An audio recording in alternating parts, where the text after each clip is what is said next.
the things that make sense and are meaningful, they're not always the easiest metrics to get. So, I just mean the humanity of it all. I mean, there's always, you know, with all of the metrics and all the data available to us, there's always a human being on the other side who may have had a bad day or may have had a great day, or, you know, there's, and we don't have metrics that necessarily allow us to be able to understand the emotion of the person's buying decision or what they thought or felt about it. And therefore, the metrics that we do have don't always drive us to do the right thing. And I know you're getting to a question about that later, which I think I'm supposed to answer, so I don't want to say it or I want to say that. But well, I'll interrupt you there. I think one of the things that's interesting is just what you said. If we could wave a magic wand, and we were going to ask that question later, but we would want to know what people are thinking, right? Yeah.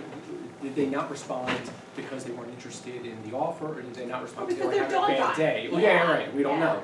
But I think there are ways that if we think creatively about data, and I know those two things seem to be disparate concepts, but if we can analyze what is measurable behaviorally that indicates certain thoughts, we might be able to get pretty close to, without an fMRI machine, figuring out what people are actually thinking and why they did or did not respond. Well, I think you're definitely right. Yeah. The thing I fear the most is that the metrics that we have available to us because of the data available to us doesn't necessarily drive innovation.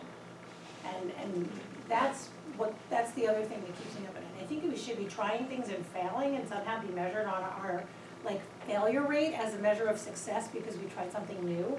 And the metrics that are available to us don't allow for that. That's kind of a cultural I was going to say, it goes well beyond, it's a cultural thing. We spin everything. If 5 people show up for an event, I've been on the debrief calls where we're talking about it like it was a win. And I'm like, we wanted 50. 20 said they would come, 5 showed up, and we're still spinning that like a win instead of spinning it into a conversation about where we went wrong.